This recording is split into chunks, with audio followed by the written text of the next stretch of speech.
जैसे अगर कोई भी इंसान प्रॉपर्टी खरीदने का प्लान कर रहा है तो राजस्थान में उसे किस तरह से प्लान करना चाहिए? प्रॉपर्टी का जो क्रेज है ना यहाँ पर अब बहुत ज्यादा बढ़ रहा है। पर्सनली लोगों का व्यू क्या रहता है राजस्थान के लिए कि सूखा पड़ा है। एग्जैक्टली ये सूखा पानी पड़ा नहीं है, है। पानी नहीं है। लेकिन आज आप राजस्थान में जयपुर चले जाओ, जैसे देखो क्या सिटी है, क्या एक्सपेंशन हुआ। आज एडवांस इतनी एडवांस चीजें हैं, वहां पर एयरपोर्ट है, सिटी इतना ज्यादा एक्सपेंशन हो गया है। हर साल चारों दिशाओं में 5-6 किलोमीटर बढ़ जाता है। मुझे क्या स्टेप्स लेना चाहिए कि पहली चीज मुझे लोकेशन देखनी चाहिए या प्राइस देखनी चाहिए? देखो हर आदमी की अपनी अपनी लोकेशन होती है, और ऐसा नहीं है कि जो आपने सोचा उसी लोकेशन पे आपको वो चीज़ें मिल जाए। जहाँ पर लोकेशन आ रही है वहाँ पर आपको बहुत सारी चीज़ें फाइंड आउट करनी पड़ेंगी। वहाँ पे सरकार किस तरह से निवेश कर रही है, वहाँ पर वो कौन से प्रोजेक्ट नए लॉन्च कर रही है, मार्केट वहाँ पे आपको कितने डिस्टेंस पे मिल रहा है, टूरिज्म आपको कितने डिस्टेंस पे मिल रहा है। तो ये सारी चीज़ें ध्यान में रखनी चाहिए। जो जयपुर दिल्ली हाईवे है, इस एरिया में अगर हम देखें तो किस टाइप की प्रॉपर्टी में निवेश करना सबसे ज्यादा इम्पोर्टेंट रहेगा? डिपेंड करता है कि आप प्रॉपर्टी को किस नज़रिए से देख रहे हो। क्या आप प्रॉपर्टी को रेंट आउट करना चाह रहे हो, क्या आप सिर्फ इन्वेस्टमेंट करने जा रहे हो? जिस हिसाब से चीजें एक्सपेंड हो रही हैं, एक जितना ज्यादा बड़ा अपने पास में लैंड बैंक रखेंगे ना, जितना ज्यादा अपने पास जमीन बाय करेंगे, वो उतने ही प्रॉफिट में रहेंगे। कोई भी हो, पैसा सबका वैल्यूबल होता है। पिता है, अपनी बेटी को बहुत सारा कुछ देते हैं, दहेज देते हैं, ये सारी चीजें देते हैं। एक बिटिया जब पैदा होती है ना, आप उसके नाम से एक प्लॉट लेके डाल दो। जैसे जैसे आपका बच्चा बड़ा होगा ना, वैसे वैसे वो प्लॉट भी बढ़ेगा, क्योंकि वो उसके लिए एक इमोशन के साथ साथ में एक स्ट्रॉन्ग बैकअप है जो उसका अपना है, जिसपे उसका खुद का अधिकार रहेगा।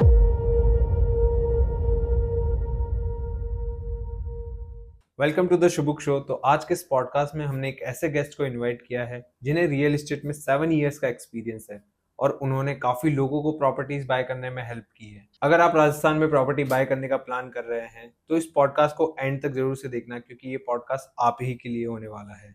तो चलिए स्वागत करते हैं हम सपना राठौड़ का। तो कैसे हैं सपना जी आप? बहुत बढ़िया शुभम जी। और सबसे पहले तो मैं आपको थैंक यू कहना चाहूँगी कि आज आपने मुझे अपने शो में इनवाइट किया।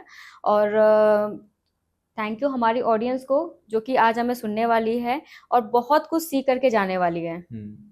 सो अगर किसी को भी राजस्थान में प्रॉपर्टी खरीदना है तो मेरा सबसे पहले दिमाग में यही आता है कि राजस्थान ही क्यों?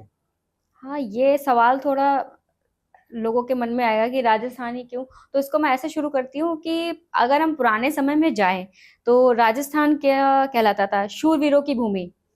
वो हमेशा से शूरवीरों की भूमि रही है, राजाओं महाराजाओं की भूमि रही है।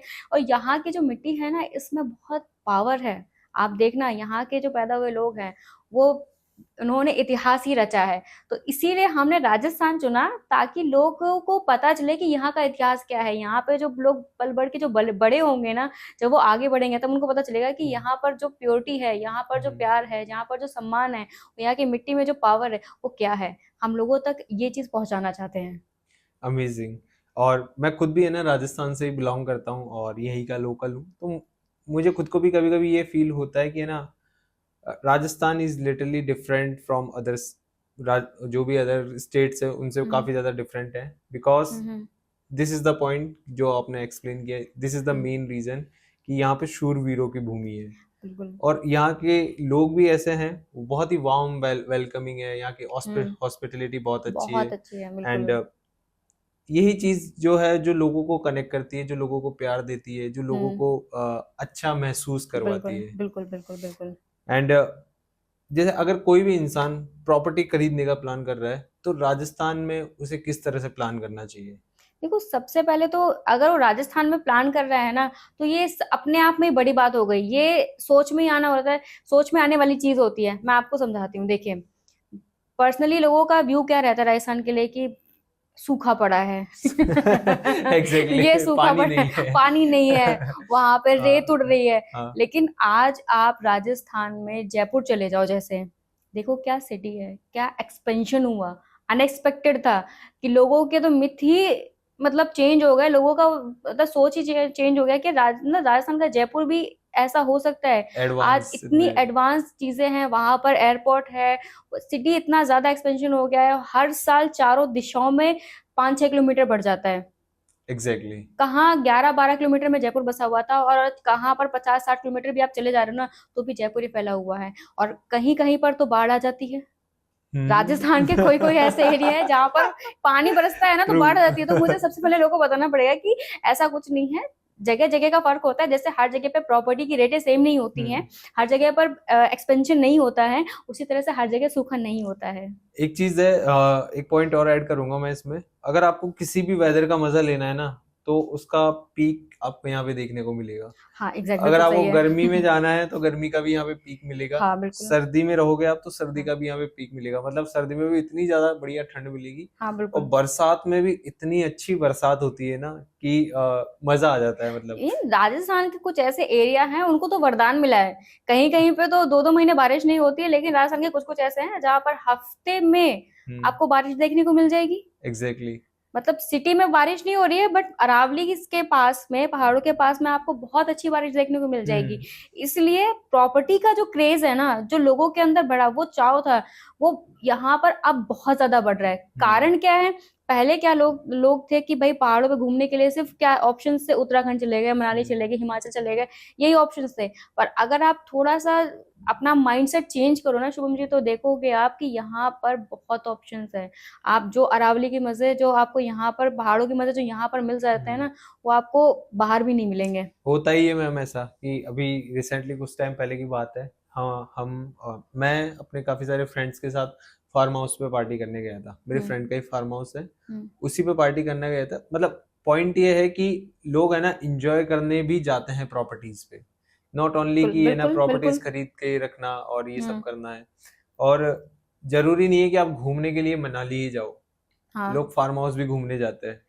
मैं बताऊँ ये आज, नया कल्चर आ हाँ रहा है। ये कल्चर बहुत आ चुका है और बहुत बढ़ चुका है। अभी मैंने मेरा एक पिछला पॉडकास्ट था, मैंने उसमें भी बात की थी, लेकिन और अब मैं इसमें फिर रिपीट कर रही हूँ। डेस्टिनेशन प्रोग्राम का जो आज चलन है ना शुभम जी, वो इतना ज्यादा बढ़ चुका है। अब आप देखिए, अभी आपने अपना एग्जाम्पल दिया। मोस्टली आज की जो जनरेशन है ना, वो क्या चाहती है? एक तो प्राइवेसी बहुत बड़ी चीज होती है, लोगों हम्म, को लगता है कि यार ये अपनी चीज प्राइवेट होनी चाहिए। ठीक है, उसी हिसाब से लोगों ने प्रॉपर्टीज देखना शुरू किया। तो दो चीजें निकल के आती हैं। पहली कि एक, या तो आप प्रॉपर्टी खरीद लो और उसको रेंट आउट कर दो। आपने कोई फार्म हाउस प्रॉपर्टी खरीदी, आपने उस पर बना दिया, आपने उसको रेंट आउट कर दिया। तो आप जैसे कई लोग हैं जो खरीद नहीं सकते, तो वो क्या कर रहे हैं? उसको रेंट पे ले रहे हैं। ठीक है। बिल्कुल। और जिनके पास में पैसा है, वो कहीं और नहीं जा रहे, वो रेंट आउट नहीं कर रहे, उन्होंने अपना बना दिया और उसी पर जा करके अपना वीकली अपना टाइम स्पेंड कर रहे हैं, एंजॉय कर रहे हैं। घर से निकले, फार्म हाउस पे गए, पार्टी किया, मस्त एंजॉय किया, वापस बैक टू वर्क। अगर जयपुर के आसपास आप जितने भी एरियाज देखोगे 2 आवर्स 3 आवर्स के डिस्टेंस पे, वहां पे आपको दिखेगा हमेशा भीड़ ही दिखेगी। हम्म जैसे अगर आप इसका अजमेर का नाम ले लो। हम्म अजमेर में कितने सारे फार्म हाउस बने हुए हैं। हम्म इसके अलावा आप ये बेरोड का नाम ले लो, हम्म। यहाँ भी काफी सारे फार्म हाउस दिख जाएंगे। हाईवे, बिल्कुल। जो जयपुर दिल्ली हाईवे है, यहाँ पे हम्म। काफी सारे फार्म हाउस दिख जाएंगे। ये तो एक्सपेंशन हो रहा है ना, हम्म, ये एक्सपेंशन हो रहा है। और दूसरा तो फार्म हाउसेस का जो होता है ना, अभी क्या है, लोगों के अंदर एक बहुत मिथ है, एक है, मैं बताती हूँ, ठीक है। रेट्स का है। आप ऑडियंस का जितने भी लोग देख रहे हैं, आप कमेंट करके जरूर से पूछना कि आपको सबसे बड़ा मिथ क्या लगता है फार्म हाउस को लेके। और आप भी हाँ। ऑडियंस के साथ शेयर कीजिए कि हम्म। सबसे बड़ा मिथ क्या लोगों को महसूस होता है फार्म हाँ हाउस ये को तो लेके। खैर मैं ऑडियंस से कहना चाहूंगी कि जो भी मिथ्स है फार्म हाउस को लेकर के, आप कमेंट बॉक्स में अपने क्वेश्चंस ड्रॉप कर दीजिएगा, और डेफिनेटली मैं आपको आंसर करूंगी। और जो सबसे बड़ा मिथ है जो मैं आपको यहाँ पे बोलना चाहूंगी, कि वो ये है कि लोग देखते कि ये सस्ती रेट है फार्म हाउस की, तो यही फार्म हाउस बेस्ट है। हम्म, ऐसा नहीं होता है। मेनली जो लोगों को लगता है कि जहाँ पे फार्म हाउस वर्ड आ गया ना, वहां पे लोग उसकी जो वैल्यू है ना, वो हम्म, उसको एकदम लो कर देते कि ये फार्म हाउस है, तो इसकी रेट तो 3-4, 4, 3, 5, 6 इतनी होनी चाहिए। हम्म, ऐसा नहीं होता है। फिर आपको कई सारी चीजों का सामना करना पड़ेगा, जो कि लीगल से होकर के डॉक्यूमेंटेशन तक जाता है। तो हम्म। ये सब चीजें हम क्लियर करेंगे आगे वाली लाइन में। बाकी अभी जो मिथ सबसे बड़ा वो ये है कि रेट्स को लेकर के लोगों के अंदर आप कंपेयर करते हैं प्रॉपर्टी को, कि हम्म, ये फार्म हाउस है तो ये इसका रेट तो यही होना चाहिए। ये एक तरह का जजमेंटल आइडिया हो जाता है लोगों का। हम्म। जैसे रेट्स की अगर अपन स्पेसिफिकली बात करें किसी भी हम्म। फार्म हाउस को लेके या किसी भी प्रॉपर्टी को लेके, तो आपको रेट्स कैसे फाइंड आउट करना चाहिए कि यार इसके लिए ये इस प्रॉपर्टी की ये रेट होनी चाहिए। एक्चुअली क्या होता है, ये डिपेंड करता है कि आप किस लोकेशन पर जा रहे हो। वहां पे सिटी एक्सपेंशन कितना हुआ है, वहां से मार्केट कितना दूर है, इंफ्रा कितना दूर है, वहां से आपकी कनेक्टिविटी क्या मिल रही है, आपको टूरिज्म क्या मिल रहा है, आपको वहां पर रहने के लिए क्या सुविधाएं अभी आज के टाइम पे आपके लिए अवेलेबल हैं। ये सारी चीजें डिसाइड करती हैं एक प्रॉपर्टी के रेट को। आप देखना, जहां पर कुछ भी नहीं है वहां पर कुछ भी रेट नहीं है, और जहां पर सब कुछ है वहां पर रेट हाई है। सो बेसिकली किसी भी प्रॉपर्टी को अगर खरीदना है तो आपको पहले रेट, सही रेट फाइंड आउट करना पड़ेगा, सही लोकेशन फाइंड आउट करना पड़ेगा। सही लोकेशन फाइंड आउट करेंगे ना, सही रेट्स ऑटोमेटिक मिल जाएगा। ओके, तो मतलब पहले लोकेशन। तो अगर अपन इसको सीक्वेंस से देखें कि लेट्स सपोज कि मैं हूँ शुभम, एक प्रॉपर्टी खरीदने जा रहा है, उसके दिमाग में है कि चलो अपने पास है ना 10-15 लाख रुपए रखे हैं, अपन प्रॉपर्टी खरीदने जाते हैं, मुझे क्या स्टेप्स लेना चाहिए? कि पहली चीज मुझे लोकेशन देखनी चाहिए या प्राइस देखनी चाहिए? सबसे पहले तो आप लोकेशन को फाइंड आउट करो कि लोकेशन आपको कौन सी चाहिए। देखो, हर आदमी की अपनी अपनी लोकेशन होती है, और ऐसा नहीं है कि जो आपने सोचा उसी लोकेशन पे आपको वो चीजें मिल जाए। ये चीजें होती हैं, कहीं ना कहीं पे कुछ चीजें कॉम्प्रोमाइज करनी पड़ती हैं। ठीक है, जहां पर लोकेशन आ रही है वहां पर आपको बहुत सारी चीजें फाइंड आउट करनी पड़ेंगी। जैसे कि मान लीजिए, सपोज आपने कोई एक लोकेशन उठाई, वहां पर गवर्नमेंट का क्या इंफ्रा आ रहा है, वहां पे सरकार किस तरह से निवेश कर रही है, वहां पर वो कौन से प्रोजेक्ट नए लॉन्च कर रही है, मार्केट वहां पे आपको कितने डिस्टेंस पे मिल रहा है, टूरिज्म आपको कितने डिस्टेंस पे मिल रहा है, कनेक्टिविटी किस डिस्टेंस पर है, कि आपको मान लीजिए आज आप जहां पर बैठे हो, आपको वहां से किसी दूसरी सिटी में स्विच करना है, तो उसके लिए क्या रोड्स है, क्या कनेक्टिविटी है, क्या हाईवे है, क्या नीचे। तो ये सारी चीजें ध्यान में रखनी चाहिए। क्यों? क्योंकि जब आप किसी फार्म हाउस पे स्विच करोगे तो आपको सबसे पहले सुविधा मिलनी चाहिए गवर्नमेंट के सबसे, कि आप वहां पर किस हिसाब से पहुंच रहे हो। रास्ता अच्छा है तो सफर ऑटोमेटिक अच्छा हो जाता है। सो बेसिकली मैंने देखा है कि जयपुर से दिल्ली की जो हम्म, कनेक्टिविटी है वो काफी शार्प है, 3 घंटे 4 घंटे में पूरा सफर तय हो जाता है। बिल्कुल। यहाँ पर कोई बिजनेस अपॉर्चुनिटी है क्या? कोई इन्वेस्टमेंट अपॉर्चुनिटीज छुपी हुई है? और अभी मैं देख सकता हूँ कि ये पूरी जगह खाली पड़ी है। आपने थोड़ा सा और अच्छे से एक्सप्लोर करिएगा शुभम जी। ये जो जगह है ना, अब भर रही है पहले से। आज बात करें दिल्ली से जयपुर का, तो कनेक्टिविटी दो तरह की निकली हुई है। एक तो हमारा दिल्ली जयपुर हाईवे है, जो कि दिल्ली से जयपुर कनेक्ट कर रहा है। दूसरा हमारा दिल्ली मुंबई एक्सप्रेस वे है, जो सीधा अहमदाबाद को कनेक्ट करता है। ठीक है, ये दो कनेक्टिविटी हैं जो आपको जयपुर से कनेक्ट कर रही हैं। ठीक है, और इसके मिड में जो आज चल रहा है ना, वो सबसे बड़ा ड्रास्टिक है। लोगों को पता ही नहीं है कि आज यहाँ पर क्या क्या चीजें आ चुकी हैं। सबसे पहले मैंने आपसे डिस्कस किया था कि गवर्नमेंट का जो इंफ्रा है वो बहुत स्ट्रांग हो चुका है इस लाइन पे। प्रॉपर्टी की बात करें तो आज यहाँ से इसके बीच में फार्म हाउसेस का बहुत ज्यादा चलन हो चुका है। रेसिडेंशियल प्रॉपर्टी का तो था ही, फार्म हाउसेस का बहुत ज्यादा बढ़ चुका है। क्योंकि अरावली का एक तो अच्छा खासा वहाँ यहाँ पर एक्सपेंशन है, बहुत ज्यादा अच्छे व्यूज है अरावली के। तो यहाँ पर क्या फार्म हाउसेस का एक तो बढ़ गया। दूसरा, जो फार्म हाउस के साथ साथ में जो एक रेंटल प्रॉपर्टी का होता है ना, कि भाई हमने फार्म हाउस रेंट पे कर दिया, एक ऐसी लोकेशन मिल गई जहां पर लोगों को जाना पसंद है, लोग फैमिली के साथ जाना पसंद करें। आज ये वो लोकेशन बन चुकी है। तो लोगों का एक तो फुटफॉल बढ़ गया, इस जगह पर फुटफॉल बढ़ा तो गवर्नमेंट का फुटफॉल भी आ गया, गवर्नमेंट का आया तो उसी हिसाब से एक्सपेंशन होना शुरू हो गया, एक्सपेंशन हुआ तो रेटें भी बढ़ना स्टार्ट हो गई। तो प्रॉपर्टी तो लोगों को मिली मिली, इंजॉयमेंट भी मिला और साथ में एप्रिसिएशन भी मिला। ये है नाइस।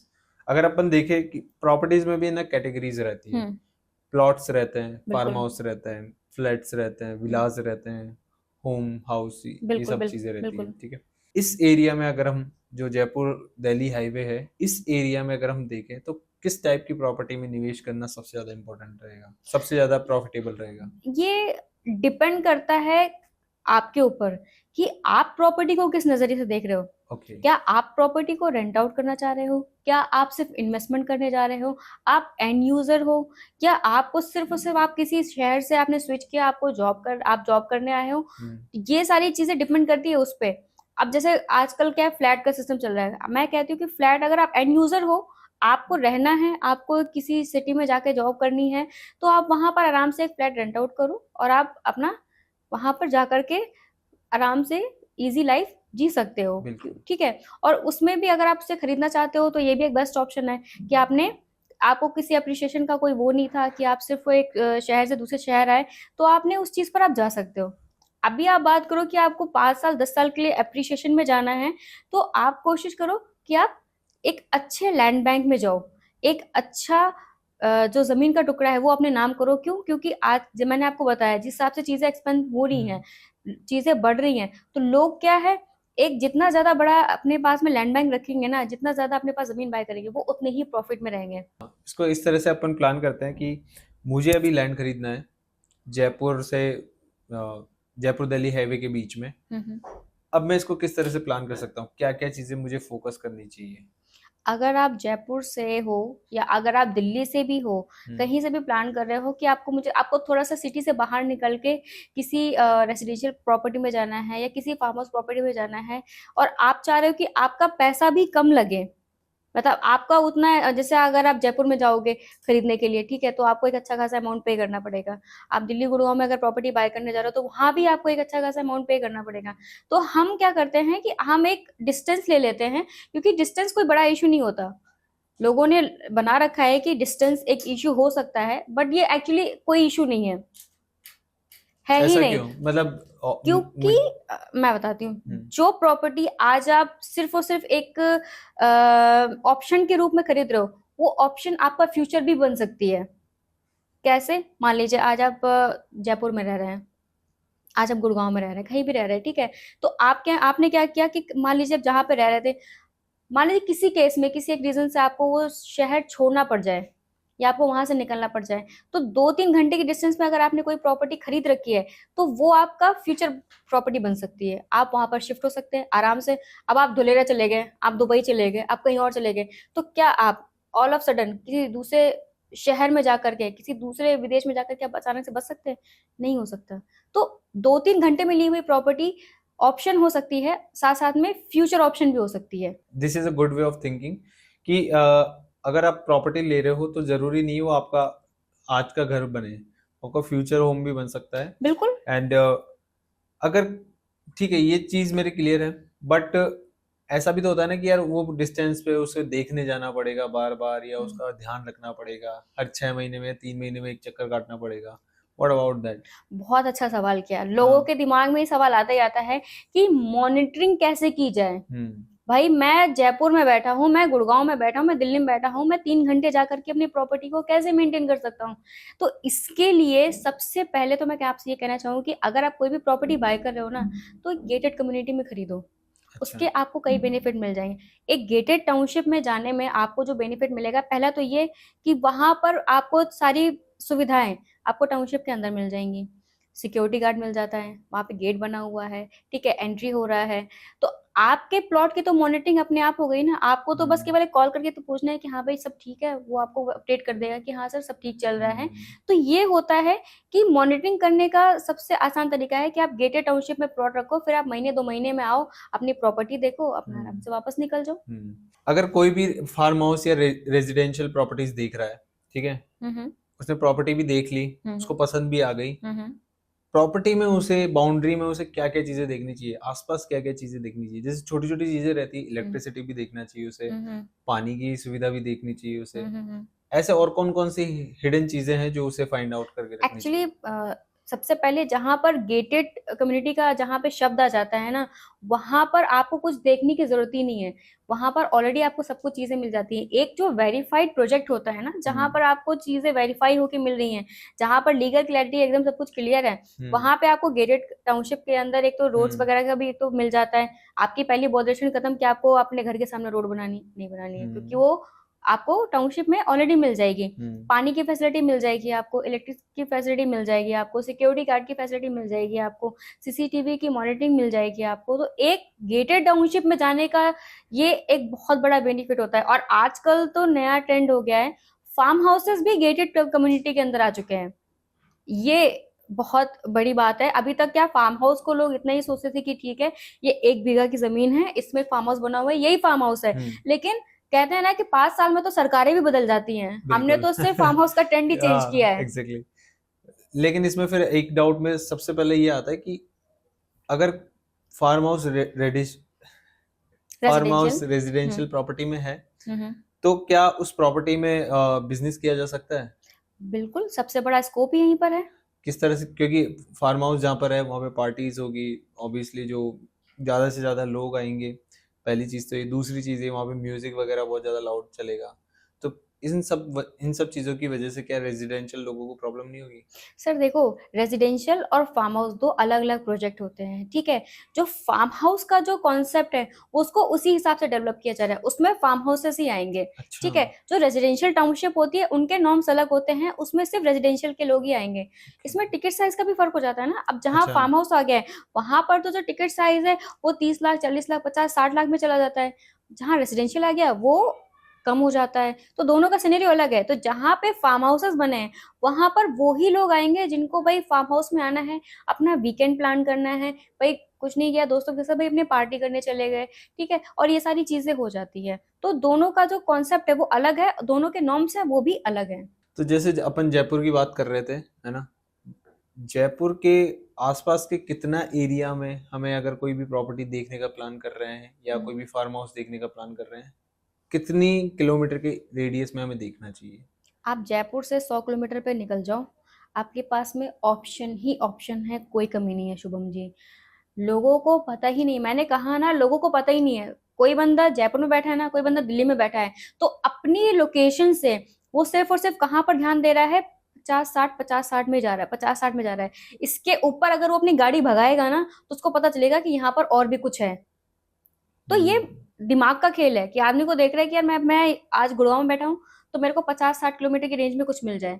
वो जयपुर में बैठा है, यार मेरे को जयपुर में 50-60 की रेंज में कुछ मिल जाए।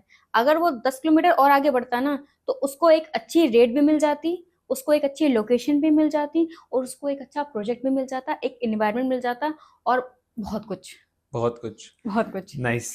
एंड ये तो है, लेकिन है ना, जैसे 100 किलोमीटर के एरिया में जाते तो कनेक्टिविटी ठीक नहीं होती, फिर ऐसे इश्यूज आते हैं। मॉनिटरिंग की आपने जो चीज बताई, गेटेड कम्युनिटी नहीं मिलती, ये सारे प्रॉब्लम्स भी तो आते हैं। तो इसके लिए तो आज हम बैठे हैं ना शुभम जी। हम इसी के लिए तो बैठे हैं आज, कि आज हम लोगों को बताएंगे कि अगर आप 100 किलोमीटर से निकलोगे जयपुर से, हाँ। 100 किलोमीटर निकलोगे दिल्ली से, तो क्या क्या कनेक्टिविटी आपको मिलने वाली है, क्या क्या प्रोजेक्ट आपको मिलने वाले हैं, कौन कौन से फायदे आपको मिलने वाले हैं। अगर आज आप 2026 में प्रॉपर्टी में इन्वेस्ट करने का प्लान कर रहे हैं तो किस तरह से आप अपनी प्रॉपर्टी को प्लान कर सकते हैं, इन सब चीजों में हम आपकी हेल्प करेंगे। डेफिनेटली। और आप किस, मतलब चलो ये सारी चीजें आप लोगों की हेल्प कर सकते हो। अगर किसी को भी, जो भी व्यूअर्स हमें देख रहे हैं, ऑडियंस हमें देख रही है, अगर उन्हें आपसे कनेक्ट करना हो तो वो किस तरह से कनेक्ट हो सकते हैं? सर देखो, आज हमारे सोशल मीडिया पेज हैं, ठीक है, हमारा यूट्यूब चैनल भी है जो कि हम इसमें मेंशन कर देंगे, और आप हमसे कनेक्ट कर सकते हैं। आप जयपुर में बैठे हैं, आप दिल्ली में बैठे हैं, आप गुड़गांव में बैठे हैं, या आप शहर से बाहर भी बैठे हुए हैं, तो भी आज आप राजस्थान में निवेश कर सकते हैं बेधड़क। बेधड़क। बेधड़क। राजस्थान में लैंड बैंकिंग क्यों करें, और अगर कोई करना चाहता है तो उसके क्या क्या फायदे हैं? बहुत अच्छा सवाल है शुभम जी, मुझे लगता है ये सवाल तो आपको एकदम स्टार्टिंग में पूछ लेना चाहिए था मुझसे। देखो, सबसे पहले तो हम क्यों का जवाब मैं देना चाहूंगी कि क्यों करें। आज जो राजस्थान है ना वो टायर 2 सिटी में आ जाता है। टायर 2 सिटी में अगर आप देखेंगे तो यहाँ पर एक्सपेंशन शुरू हुआ है अभी। दिल्ली गुड़गांव टायर 1 सिटी है, यहाँ पर प्रोजेक्ट्स आ चुके हैं, यहाँ पे ऑलरेडी सिटी एक्सपेंस हो चुका है, ठीक है, यहाँ पर एक्सपेंशन हो चुका है, यहाँ पे कॉर्पोरेट आ चुका है, यहाँ पे सारे प्रोजेक्ट बिक चुका है, लगभग लगभग सोल्ड आउट हो चुका है, अभी यहाँ पर कुछ भी नहीं है, ठीक है। तो ऑप्शन क्या है, टायर 2 सिटी। अब टायर 2 सिटी में आ जाता है, हम बात करें राजस्थान की तो सीमाओं की अगर हम बात करें तो लगभग लगभग क्या, गुड़गांव हरियाणा की सीमा यहाँ से टच होती है, राजस्थान से कनेक्ट है, ठीक है, दिल्ली की सीमा यहाँ से कनेक्ट हो सकती है, यूपी यहाँ से कनेक्ट हो जाता है, राजस्थान तो खैर, जयपुर तो है ही।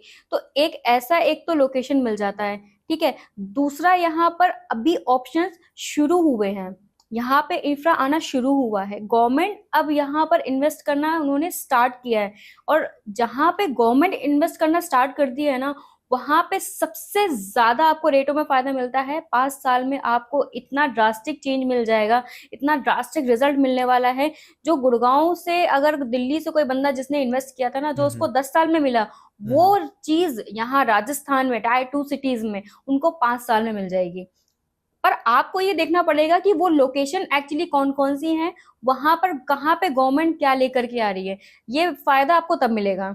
ऐसा आपके साथ प्रीवियसली हुआ है किसी के साथ आपकी हाँ किसी क्लाइंट के बिल्कुल साथ बिल्कुल बिल्कुल आप क्या बिल्कुल। स्टोरी केस स्टडी आप शेयर कर सकते हैं, हाँ पॉसिबल? बिल्कुल, हमारे साथ के एक डॉक्टर जी हैं, काफी टाइम से हमसे कनेक्ट हो रहे थे। तो वो बेसिकली वो जयपुर में प्रॉपर्टी लेने का प्लान कर रहे थे। अच्छा। हाँ। तो ये बात है 2025 की बात है। तो उनको काफी सारे लोगों ने बोला कि नहीं अभी तो इतना कुछ खास एक्सपेंस नहीं हो रहा है, एक्सपेंशन नहीं है, इतना नहीं बढ़ रहा है, तो आप अवॉइड करो। लेकिन मैंने कहा ना कि जहां पर माइंडसेट, जहां जिसका क्लियर होता है ना, जिसका विजन क्लियर होता है, जिसका डिसीजन पावर ठीक है कि मेरे को करना है, वो फायदे में है। और उन्होंने वही किया, उन्होंने प्रॉपर्टी जयपुर में बाय बाय कर ली बाय कर उन्होंने। ली उस बाय वक्त? कर ली। ठीक जब है। उन्होंने खरीदा तब उसकी कुछ 15,000 की रेट थी, और इधर जैसे ही उसका रह रहा है ना, वो जस्ट वो 20,000 पे स्विच कर गया। एक कितने साल टाइम में। में? एक साल में। एक साल में? एक साल में। अब उनके रिश्तेदार आते कहते हमें भी दिला दो। Oh my God. जिन्होंने मना किया था वो ही बोलते कि अब हमें भी दिला दो। तो ये बहुत बड़ी चीज होती है शुभम जी, की जो हमारे सामने जो सबसे बड़ा जो बैरियर है ना, जो हर्डल है, वो लोकेशन और ये सारी चीजें नहीं है, आसपास के जो लोग हैं ना वो है। क्यों? क्योंकि उनको पता ही नहीं है। आज हम बैठे हैं, हम यही काम कर रहे हैं। डॉक्टर क्या करता है? डॉक्टर इलाज कर रहा है, तो उसको पता है कैसे इलाज होने वाला है। हम्म। ठीक है। कोई टीचर है, उसको पता है कि कैसे पढ़ाया जाएगा, हम्म। ये कहाँ तक जा सकता है। एग्जैक्टली। वैसे ही हम रियल एस्टेट के हैं, हम कंसल्टेंट हैं, हमें मालूम है कि क्या प्रॉपर्टी कहाँ पर कैसे क्या आ रही, क्या चीजें हैं। पता है प्रॉपर्टी को लेके एक डाउट सबका, आज से पहले तो मुझे पता नहीं, लेकिन मैंने काफी सारे ऐसे बहुत बड़े फ्रॉड देखे हैं जिनमें क्या करते हैं लोग कि एक ही प्रॉपर्टी को तीन लोगों को बेच सेल कर देते हैं। हाँ आप बिल्कुल। इनको भी कर दिया, इनको भी कर दिया, इनको भी कर दिया। हम्म। और फिर बाद में पता लगता है कि है ना, जब तीनों ओनर आते हैं या फिर कोई वहां पे कंस्ट्रक्शन चालू करता है, तो दूसरा ओनर आके बोलता है कि भाई ये प्रॉपर्टी तो मेरी है, तीसरा हम्म। आके बोलता है ये प्रॉपर्टी तो मेरी है। वहां पे इतना हम्म। बड़ा कॉन्फ्लिक्ट होता है। बहुत। और ये स्कैम काफी बड़े लेवल पे भी होता है। हाँ। तो इससे कैसे बचा जा सकता है? इसके लिए तो सबसे पहले शुभम जी, मैंने आपको एक चीज बताई कि हम कोई भी प्रोजेक्ट देखते हैं ना, कहीं भी किसी भी प्रोजेक्ट पे हम जा रहे हैं, हमने कोई भी लोकेशन चूज किया है कि हमें यहाँ पर जाना है, खरीदना है, तो सबसे पहले आप उस प्रॉपर्टी को लोकेशन के साथ साथ में आप ये देखिए कि जो बिल्डर बैठा हुआ है, जिसने काम किया हुआ है, उसने पहले कितने क्या प्रोजेक्ट डिलीवर किए हुए हैं, उन पर क्या डेवलपमेंट वहां पर चल रहा है, वहां के जो लोग थे वो कितने उनके हैप्पी कस्टमर्स हैं। हम ये सब चीजों को लेकर के चलते हैं। आजकल क्या है, लोगों ने, किसी ने उसको बता दिया, वहां पर चले गए, उसने बताया कि वो वहां पे खरीद लो, उन्होंने अपना माइंड यूज नहीं करते। और 50% लोगों का यही हाल है। वो क्या करते हैं, खुद से चीजें कभी वेरीफाई करते ही नहीं है। और ये उन्हीं लोगों के साथ हुआ है जिन्होंने खुद से कभी चीजें वेरीफाई नहीं की। उनका कोई मिलने वाला आया, उन्होंने कहा कि भाई यहाँ पर ये जगह है, इसको खरीद लो। उन्होंने क्या किया, बाय कर लिया, और वही उनके साथ में ये चीजें हुई हैं। तो खुद से हम्म। चीजें करना बहुत जरूरी है। किसी के बताने से नहीं चलना चाहिए। जब तक आप खुद से चीजें वेरीफाई ना कर लो। और आप, कोई भी बंदा प्रॉपर्टी लेने जाता है ना, तो क्विक डिसीजन पता है कब लेता है? जब उसका कोई साथ वाला खड़ा होता है कि नहीं खरीद ले, ये अच्छा है, वो उसको पीछे से पिन करता रहेगा, खरीद ले भाई खरीद ले। ऐसा नहीं होता है। आप जब तक चीजें खुद से क्लियर ना करें, जब तक आप 10 चीजों के बारे में पता ना करें, आप कभी एक्शन मत लीजिए, आपके साथ वो चीजें होंगी ही नहीं। मैं कुछ टाइम पहले अपने फ्रेंड्स के साथ बैठा था, तो हम वैसे डिस्कस कर रहे थे जयपुर दिल्ली हाईवे के हम्म। बारे में। और इसका इंफ्रा बहुत ही स्पीड से डेवलप हो रहा है। हाँ। आपके क्या थॉट्स है इस पर? एक्चुअली सर, हम तो काम ही इसी रूट पे कर रहे हैं, इसी बेल्ट पे काम कर रहे हैं, दिल्ली जयपुर वाली बेल्ट पे। तो इंफ्रा की बात करूँ ना, तो सबसे पहले जो सबसे ज्यादा इम्पोर्टेंट है वो है गवर्नमेंट क्या रोल प्ले कर रही है। क्योंकि बिना उसके आए यहाँ पर कोई भी डेवलपमेंट, बड़ा डेवलपमेंट आना बहुत मुश्किल होता है। क्यों? लोग कितने मकान बना देंगे? जब तक कोई बड़ा गवर्नमेंट सेक्टर नहीं आएगा, चीजें एक्सपेंशन नहीं होती हैं। ठीक है। आज अगर बात करें इस रूट पे, तो सबसे, आज देखो, NH 48 हो गया, दिल्ली से जयपुर को कनेक्ट करता है, सीधा सीधा हाईवे है, बहुत बिजी हाईवे है, बहुत ही ज्यादा, मतलब कि बढ़ चुका है, इतना फैल चुका है यहाँ पर ये हाईवे। आप अगर दिल्ली से निकलो तो ठीक है, पूरा जयपुर आते आते बीच में आपका नीमराना हो गया, बहरोड हो गया, पूरा फैला हुआ है। बहरोड की आज मैं बात करूं तो गवर्नमेंट का प्रोजेक्ट सबसे बड़ा जो चल रहा है, दिल्ली से अलवर का रैपिड मेट्रो का प्रोजेक्ट, वो आपके बहरोड सोतनाला में आ रहा है। तो एक्सपेंशन ही है। और ये पॉइंट जो है बहरोड का, ये दिल्ली और जो जयपुर है इसका मिड पॉइंट है। मिड पॉइंट पड़ता है बहरोड, जहां पर आज गवर्नमेंट इन्वेस्ट कर रही है। और यहाँ से आप कहाँ कहाँ स्विच कर सकते हैं? आप चंडीगढ़ एक्सप्रेसवे वहां से निकला हुआ, आप चंडीगढ़ स्विच कर सकते हैं, हिसार की तरफ निकल सकते हैं, ठीक है, आप जयपुर निकल सकते हैं, उस पॉइंट से आप दिल्ली की तरफ आ सकते हैं। और चौथी कनेक्टिविटी उसको दिल्ली मुंबई एक्सप्रेसवे से भी कनेक्ट करने का प्लान चल रहा है करंट में। तो एक तो ये देखो, ये इंफ्रा हो गया। अब वहां से निकलो तो अपना ये कोटपुतली हो गया, पावटा हो गया, यहाँ तक पूरा फैला हुआ है, लोग यहाँ तक भी बसे हुए हैं, पूरा पैक है लगभग। अपना विराटनगर चले जाइए, यहाँ पे इतने ज्यादा फार्म हाउसेस के प्रोजेक्ट आ चुके हैं। दिल्ली, गुड़गांव, गाजियाबाद, नोएडा तक के लोग यहाँ पर आ रहे हैं, और जयपुर के भी लोग यहाँ पर शिफ्ट कर रहे हैं। क्यों? क्योंकि अगर आप दिल्ली गुड़गांव से बात करेंगे तो लगभग 2 से 3 घंटे का डिस्टेंस आ जाता है वहां से, और जयपुर की बात करें तो लगभग 2 घंटे में जयपुर वाला बंदा भी यहाँ पर आराम से ड्राइविंग डिस्टेंस पर बहुत इजी आराम से एक दिन में आ करके वापस जा सकता है। तो कहने का मतलब है कि डिस्टेंस तो जैसा कोई इशू रह नहीं गया, एक तो ये मिड पॉइंट हो गया, ठीक है। तो और फिर यहाँ से निकले तो आप देखो, आज निम्स, किसी ने नहीं सोचा था कि निम्स इतना ज्यादा बढ़ जाएगा, इतना एक्सपेंड हो गया, इतना ज्यादा बढ़ गया है। वहां पर आज कुछ भी नहीं है, वहां पे जहाँ कुछ भी नहीं था, कुछ रेट ही नहीं थी, आज देखो दुनिया भर के कॉलोनीज है, दुनिया भर के वहां पे प्रोजेक्ट है, फार्म हाउस के प्रोजेक्ट है, रेस्टोरेंट है, क्या नहीं है। फिर अगर आप निम्स से नहीं निकलेंगे तो इधर एमआईटी यूनिवर्सिटी आ जाती है, और निकले आगे तो आप देखो पूरा पूरा पूरा पैक हो चुका है। तो ये जो हाईवे है ना, ये लगभग लगभग 80% पैक हो चुका है आज के टाइम पे। तो यहाँ पे निवेश कर, अभी भी स्टिल मैं कह रही हूँ ऑप्शन है, लोगों को पता नहीं है, लोग जुड़ेंगे हमसे, लोग बात करेंगे तो उनको पता चलेगा कि यहाँ पर अभी भी ऑप्शन है। जो जयपुर दिल्ली हाईवे है, इसके बीच में काफी सारी, जो आपने पहले भी बताया था कि फार्म हाउस है और प्लॉट्स है, यहाँ पर ये ही बेस्ट जो इन्वेस्टमेंट अपॉर्चुनिटीज रहेगी, क्योंकि इन्हीं की रेट्स जो है वो स्काई रॉकेट होते हैं एक टाइम बाद जाके। डेफिनेटली है। आप जिन्होंने अभी पिछले साल प्रॉपर्टी बाय किया है हमारे साथ में, वो आज कम से कम 2.5 से 3 लाख रुपए प्रॉफिट में है। और मैं कह रही हूँ 2026 सबसे बेस्ट टाइम है। आप इसके एंड तक अगर इस लोकेशन पे अगर इन्वेस्ट कर लेते हो ना, तो आपके लिए तो चांदी ही चांदी है। आप कैसे देखते हैं रियल एस्टेट इन्वेस्टमेंट को? देखो सर, सबका अपना अपना नजरिया है, किसी के लिए इन्वेस्टमेंट है, किसी के लिए अपॉर्चुनिटी है। मैं कहूंगी कि दोनों ही है, बट एक तीसरा ऑप्शन भी है, इमोशन। एक्चुअली रियल एस्टेट एक इमोशन है। कोई फर्स्ट बायर है, कोई फैमिली है, कोई घर खरीद रहा है, उसके लिए एक इमोशन है। कोई बंदा जिसने अच्छे से अपने जीवन में एक कमाई पैसा कमाया, ठीक है, वो अगर 100 गज का भी प्लॉट खरीद रहा है ना, तो उसके लिए एक इमोशन है, ठीक है। और कोई बंदा भी, कोई भी हो, पैसा सबका वैल्यूबल होता है। अगर वो प्रॉपर्टी खरीद रहा है आजकल, देखो कि, तो मैं तो कहती हूँ कि लोगों को सिनेरियो चेंज करना चाहिए। सिनेरियो लाइक, लोग आज पिता हैं, अपनी बेटी को बहुत सारा कुछ देते हैं, दहेज देते हैं, ये सारी चीजें देते हैं, ठीक है। मैं कहती हूँ आप एक एसेट दो। एक बच्चा, जो एक बिटिया जब पैदा होती है ना, तो आप एक 100 गज का प्लॉट, जिस दिन वो पैदा हुई ना, आप उसके नाम से एक प्लॉट लेके डाल दो, चाहे भले ही 4 लाख, 5 लाख, 6 लाख रुपए का लेके डाल दो, किसी भी लोकेशन में लेके डाल दो। 20 साल का टारगेट लेके चले, जैसे जैसे आपका बच्चा बड़ा होगा ना, वैसे वैसे वो प्लॉट भी बढ़ेगा। और जिस दिन आपका बच्चा 20 साल का हुआ, वो प्लॉट की वैल्यू आप सोच भी नहीं सकते 20 साल में कहाँ से कहाँ पहुंच जाएगी। आपकी बिटिया की शादी, उसकी पढ़ाई, वो एक प्लॉट है ना, वो फ्री कर देगा। This is really mind blowing concept. मतलब लोग इस तरह से सोचते नहीं है कि इन्वेस्टमेंट ऐसे भी किया जा सकता है। हम तो कहते हैं कि एक कैंपेन और चलाओ भाई, ये प्लॉट बिटिया के नाम। हाँ, और दूसरी चीज है कि एक ये तरीका रहा, दूसरा अगर कोई भी अपना बेटी की शादी होती है तो आप उसे उस वक्त एक प्लॉट दहेज में दे दे, दहेज गिफ्ट में कर दे दो। सकते हो। हाँ, कहते हैं कि वो कहते हैं कि पराए घर से है ये, और कहते हैं पराए घर जाना हाँ, है, तो कहते हैं कि अपना घर क्या है, ये है। तो आप एसेट दो, क्योंकि वो उसके लिए एक इमोशन के साथ साथ में एक स्ट्रॉन्ग बैकअप है, जो उसका अपना है, जिसपे उसका खुद का अधिकार रहेगा। और मुझे लगता है कि ये चीज अभी तक शायद इंडिया में लोगों ने शुरू नहीं की है, कर भी दी है, कहीं कहीं पे हो रही है, बट इसको थोड़ा सा हमें और प्रमोट करना चाहिए, ये चीज होनी चाहिए। इंटरनेट पे ना सबसे ज्यादा बताया जाता है कि आपको इन्वेस्ट करना, गोल्ड में इन्वेस्ट करना चाहिए, स्टॉक मार्केट में करना चाहिए, क्रिप्टो मार्केट में करना चाहिए। आप कह रहे हो कि रियल एस्टेट में करना चाहिए, ऐसा क्यों? सर देखो, सबसे पहले तो मैं गोल्ड से शुरू करूंगी कि आज लोगों को पहले बोला गया कि भाई गोल्ड की वैल्यू अगर आपने पहले तब खरीदी होती, आपने पहले गोल्ड खरीदा होता, तो आज उसकी वैल्यू इतनी हो चुकी होती, इतनी हो गई होती। तो मैं मानती हूँ, पर जो गोल्ड का जो अप्रिशिएशन मिलना था ना, जितना आपको बढ़ना था, वो बढ़ चुका है भाई। 30 40 60 से आज 1.5 2 लाख रुपए पे पहुंच चुका है लगभग गोल्ड।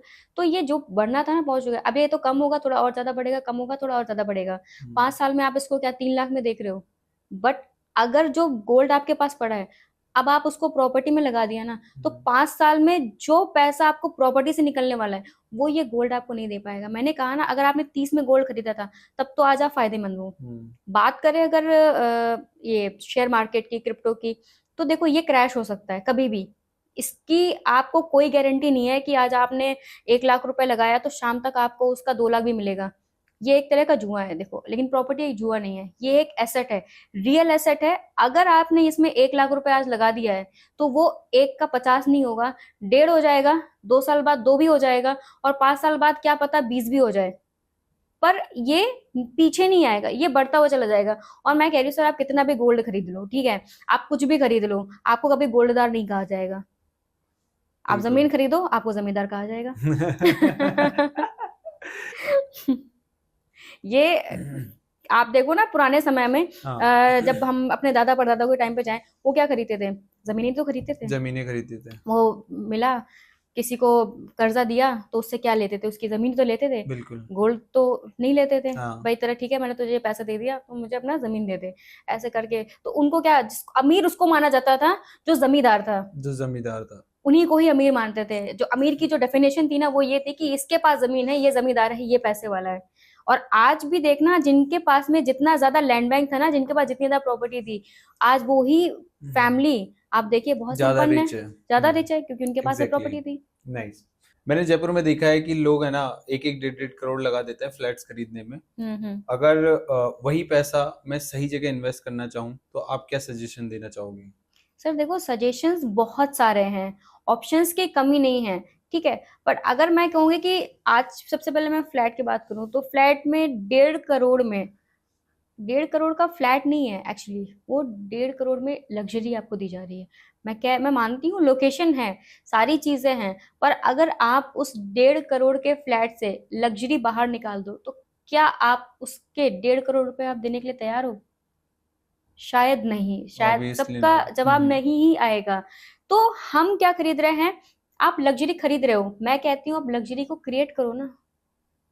आप लग्जरी खरीदो मत, आप खुद से अपनी लग्जरी को क्रिएट करो। मैं कह रही हूँ कि आप 1.5 करोड़ रुपए आप किसी फ्लैट में लगा रहे हो ना, आप किसी अच्छे से फार्म हाउस के प्रोजेक्ट में लगाओ। आप एक अच्छा सा फार्म हाउस, एक अच्छा लैंड बैंक खरीदो, ठीक है, उसको आप अपग्रेड करो, उसमें वही लाइफस्टाइल आप वहां मेंटेन करो। आप जो चीज 1.5 करोड़ में मेंटेन कर रहे हो, वो हो सकता है आपकी 60 70 लाख में मेंटेन हो जाए, बाकी का तो पैसा आपका सेफ हो गया। तो कहने का मतलब है कि थॉट प्रोसेस कैसे काम कर रहा है, आपको उस पर ध्यान देना पड़ेगा ना। लोगों को चीजें बेची जा रही हैं, लोग उस पर ध्यान नहीं दे रहे कि हमने 1.5 करोड़ पे दिए, आपकी ऑनरशिप ही हवा में है, आप हवा में ऑनरशिप लेकर के बैठे हो। मैं कह रही हूँ जब आपको जमीन पर चीजें मिल सकती हैं तो हम क्यों नहीं जा रहे? आज मैं कह रही हूँ कोई भी बिजनेसमैन है, ठीक है, उसके पास में कोई भी पैसा लगाने के लिए पड़ा हुआ है, कहती हूँ एक अच्छा सा लैंड बैंक खरीदो, एक अच्छे से लैंड बैंक में वो पैसा लगाओ, उसको आप अपग्रेड करो। आजकल बहुत सारे ऑप्शंस हैं, मैंने कहा ना, डेस्टिनेशन प्रोग्राम का बहुत ज्यादा चलन है। आप कोई भी एक अच्छा सा फार्म हाउस रेडी कर दो, उसको एयरबेनबी हो गया, मेक माई ट्रिप हो गया, आप इस पे इतने सारे अच्छे ऐप हैं, इन पर आप लिस्ट कर दो, आपके पास में ऑटोमेटिक लोग आपको ढूंढ करके आपकी प्रॉपर्टी पे आएंगे। तो कहने का मतलब है आपने अपने बिजनेस के पैसे से एक अच्छा नया बिजनेस और खड़ा कर दिया, ठीक है। बात करूं, ये तो बिजनेसमैन हो गया। आजकल हमारे जो रिटायर पर्सन है जो आ रहे हैं, ठीक है, जो आर्मी से रिटायर्ड होकर के आ रहे हैं, मैं उनके लिए तो इतना ही कहना चाहूंगी कि आपने पूरी लाइफ एक बॉर्डर पे निकाल दी, ठीक है, उनकी सीमाओं को आपने सुरक्षित रख दिया, लेकिन अपने जीवन की जो सीमाएं हैं, जो जीवन का जो एक बॉर्डर है, वो हमने उनको कभी तैयार करने का उनको टाइम ही नहीं मिला।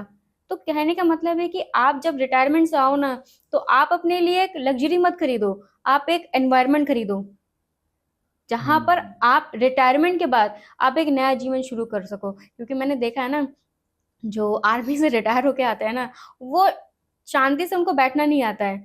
तो उनके लिए क्या ऑप्शन खुल गया कि उन्होंने एक बड़ा सा लैंड बैंक खरीदा, उन्होंने एक अच्छा सा फार्म हाउस क्रिएट कर लिया, उनको एक एनवायरनमेंट मिल गया। अब वहां से वो रिटायरमेंट के बाद एक नया बिजनेस की ओर भी शुरू कर सकते हैं। भाई नहीं बैठ सकते, मुझे पता है, आर्मी के पर्सन आप उनको बोलो कि शांति से जगह बैठ जाओ, नहीं बैठ पाएंगे। क्यों? क्योंकि उनको जीवन में वो चीज सिखाई नहीं गई। एग्जैक्टली। तो जो रिटायरमेंट पर्सन है, जो आर्मी में है, मैं कहती हूँ आज से आप अपने लिए अपनी रिटायरमेंट लाइफ को प्लान करना शुरू करो। ये एक फार्म हाउस प्लान नहीं है, ये एक रिटायरमेंट प्लान है जो आप अपने लिए आज से प्लान कर रहे हो। Exactly exactly. तो इस पॉडकास्ट को हम खत्म करने से पहले और कुछ एक क्वेश्चन हमारे पास बचे हैं। जितने भी लोग हैं, जितने भी जनरेशन, हर एक जनरेशन के अकॉर्डिंग उसका एक प्रॉपर्टी टाइप अलग रहता है। बिल्कुल बिल्कुल। तो अभी जो करंट में जनरेशन्स चल रही है उसके अकॉर्डिंग उनको क्या सजेशन देना चाहेंगे आप? देखो मैं अगर जनरेशन की बात करूँ तो हर जनरेशन का अलग अलग वाई रहा है। जो दादा परदादा थे हमारे, उनका प्रॉपर्टी को लेके उनका वाई अलग था, उनसे थोड़े से और बड़े। हमारे माता पिता, उनका प्रॉपर्टी को लेकर के पर्पस अलग था, उनका इमोशंस था अलग था। अब धीरे धीरे जनरेशन आ रही है, वो प्रॉपर्टी को रेसिडेंशियल के साथ साथ में इन्वेस्टमेंट के उसमें भी देख करके चल रही है। तो कहने का मतलब है कि सबका अपना अपना वाई लेकर के चल रहा है। और अब जो हमारी जनरेशन चल रही है, जेंजी चल रही है, मैं तो इनको बल्कि ये सजेशन देना चाहूंगी कि देखो, प्रीमियम बनो हर चीज में। जैसे दादा परदादा अपने टाइम में प्रीमियम थे, हमारे पेरेंट्स अपने टाइम में प्रीमियम थे, ठीक है। अब जो जनरेशन चल रही है वो अपने आप में प्रीमियम है। और अब जो जंजीज हैं हमारे, जो नए लोग अभी निकल के आ रहे हैं, मैं इनको यही कहना चाहूंगी कि भाई देखो, प्रीमियम बनो, ठीक है। प्रीमियम बनना बहुत जरूरी है, ठीक है। अगर आप कॉकरोच भी बन रहे हो तो उसमें भी आप अपने आप को प्रीमियम बनाओ, क्योंकि नाली वाला कॉकरोच अलग होता है और कॉफी वाला कॉकरोच अलग होता है। तो आप बनो प्रीमियम, बनो आप कॉफी वाले कॉकरोच बनो, ठीक है, ताकि कोई आपको हिट ना कर सके। तो प्रीमियम बनना जरूरी है। प्रीमियम बनना जरूरी है। आप किसी भी फील्ड में काम करो, आपका प्रीमियम बनना जरूरी है। और ये प्रीमियम आपको एक ही चीज से आएगा कि आप अपनी लाइफ में जितना अच्छे एसेट क्रिएट कर सकते हो प्रॉपर्टी में, आप क्रिएट करो, क्योंकि ये ही आपकी लाइफस्टाइल को क्रिएट करेगा। मैंने आपसे कहा ना, आप दुनिया में कुछ भी बन जाओ, अगर आपके पास जमीन है ना तो लोग आपको जमींदारी बोलेंगे, तो जमींदार बनिए भाई। तो इस पॉडकास्ट को विराम देने से पहले आप जो भी हमारे कैमरे के पीछे स्क्रीन पर हमें जो ऑडियंस देख रही है, उनके लिए कोई फाइनल मैसेज देना चाहेंगे? सर देखो, फाइनल मैसेज तो मैं बिल्कुल देना चाहूंगी कि आप अपनी लाइफ में कुछ भी कर रहे हो ना, आप उसको करते रहो, लेकिन दिमाग के कोने में एक चीज चलती रहनी चाहिए कि एसेट हमारे जीवन में, प्रॉपर्टी का जो एसेट है वो बहुत ही ज्यादा बड़ा रोल प्ले करता है। तो कहीं ना कहीं इसको दिमाग में लेकर के हमें चीजें करती रहनी चाहिए। अगर आपके पास में जरा सा भी आपको मौका मिल रहा है ना कि आप 100 गज का भी प्लान कर सकते हो अपने लिए, तो खरीद के रख लो, बहुत काम आने वाला है। एंड जो भी ऑडियंस आपसे कनेक्ट करना चाहती है, प्रॉपर्टी के रिगार्डिंग आपसे एडवाइस लेना चाहती है, वो आपसे किस तरह से कनेक्ट कर सकती है? मैं इस पॉडकास्ट के एंड में आपका गूगल फॉर्म जो है, गूगल लिंक है, मैं वो कॉपी कर दे रही हूँ। हमारा यूट्यूब चैनल है, हमारे काफ़ी जो भी चैनल है, आप उनके थ्रू हमसे कनेक्ट कर सकते हैं। कोई भी इन्फॉर्मेशन चाहिए, कोई भी जानकारी चाहिए प्रॉपर्टी के रिगार्डिंग, हम आपको सब देंगे। आपको सपना जी की सारी डिटेल्स डिस्क्रिप्शन में मिल जाएगी। अगर आपको ये वीडियो अच्छा लगा तो इस वीडियो को लाइक जरूर से करें। और आपको अगर कोई भी क्वेश्चन है, कोई भी चीज़ आपको समझ नहीं है या आपको नेक्स्ट पॉडकास्ट में पूछनी है सपना जी से, तो आप कमेंट करके जरूर से बताइए, हम नेक्स्ट पॉडकास्ट जरूर से लेके आएंगे। Thank you so much for watching this podcast.